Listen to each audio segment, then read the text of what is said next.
On May 25th, we took a day trip to the cities of Volubilis and Meknes, not far outside Fes.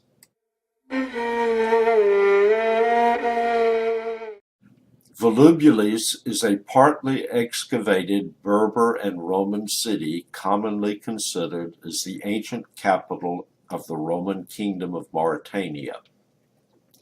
Built in the 3rd century BC by local tribes, it became the capital of Mauritania in the 1st century AD.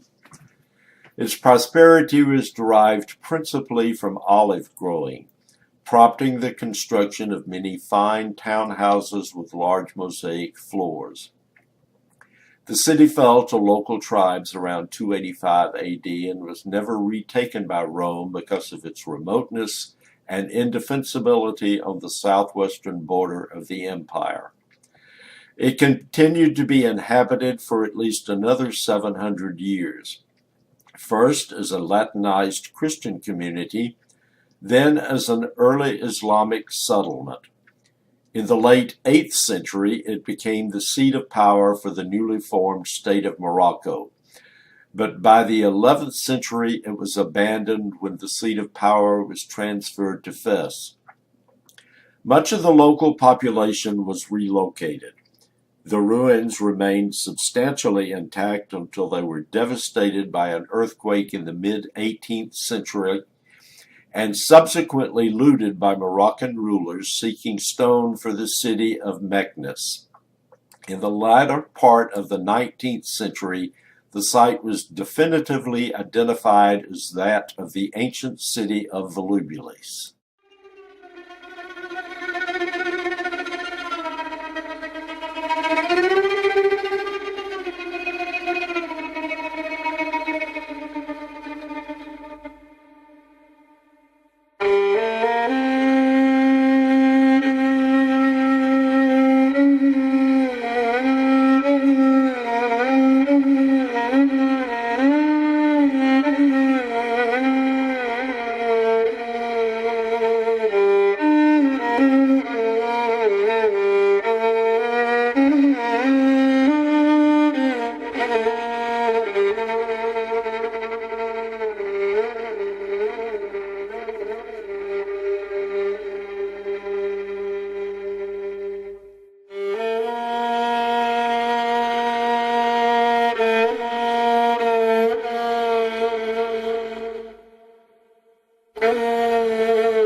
Meknes is one of the 4 imperial cities of Morocco. Founded in the 11th century as a military settlement, Meknes became capital of Morocco under the reign of the 17th century Sultan Moulay Ismail, one of the greatest figures in Moroccan history and responsible for building Morocco into the country that it is today. He unfortunately was a very bloodthirsty warrior king, once decreeing that the walls of his city be adorned with the heads of 10,000 of his slain enemies to intimidate rivals. It is estimated that he was responsible for the deaths of 30,000 during his 50-year reign. He is alleged to have fathered a total of 867 children during his 80 years of life, a world record.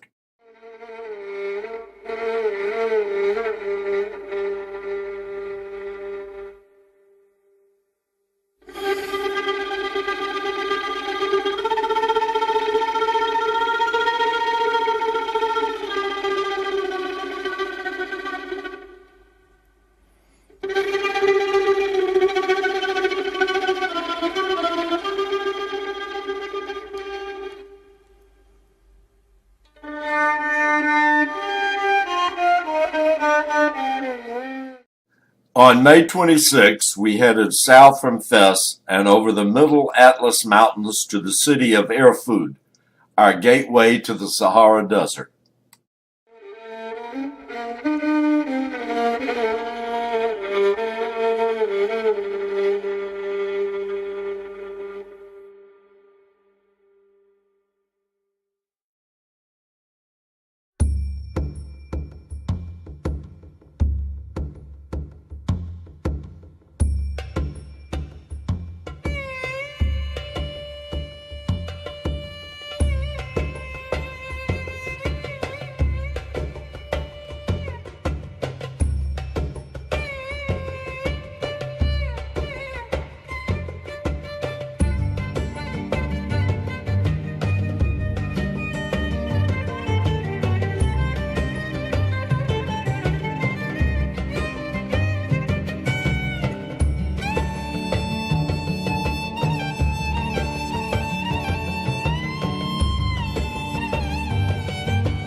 On May 27th, after only an overnight stay in Erfoud, we boarded four-wheel drive vehicles to continue our trip to the Sahara, stopping first just outside Erfoud to visit a factory/shop where rocks embedded with fossils were processed, either removing the fossils intact or cutting and polishing the rocks for use as tabletops, decorative items, and jewelry. Since during the Paleozoic era, more than 200 million years ago, the southeast portions of Morocco lay under the sea, there are many quarries and other sources of fossil-bearing rocks in this area. Seeing this shop listed on our itinerary, I frankly wasn't really interested, but it turned out to be an utterly fascinating and educational stop.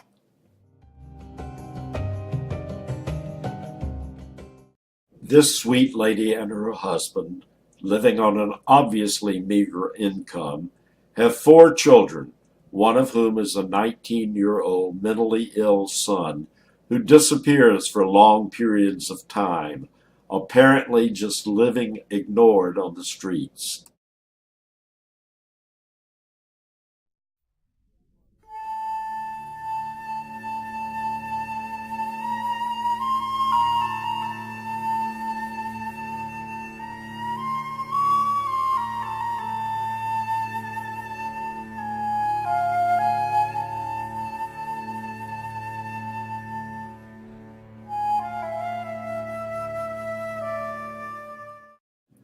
The Sahara was everything I imagined and hoped that it would be. Beautiful, imposing, at times eerie and mysterious, and above all, hot. Although after the sun went down, it was very, very pleasant and comfortable.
This little farm was designed, planted, maintained, and harvested by the man who purchased the land several years ago. He showed us how date palms are pollinated and demonstrated his home-built irrigation system.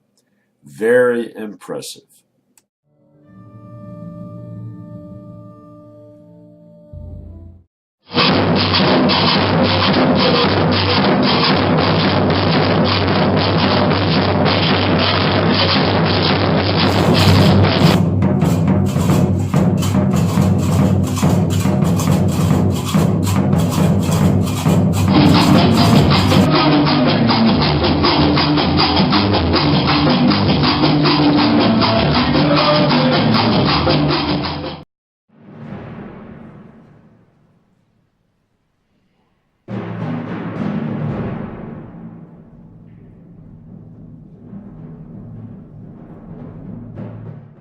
"70-year-old Omar is a non-wandering nomad.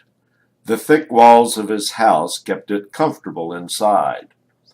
Although he speaks no English, he was a very nice man. But it just seems like such a wasted life to me because he does absolutely nothing other than entertaining occasional tour groups."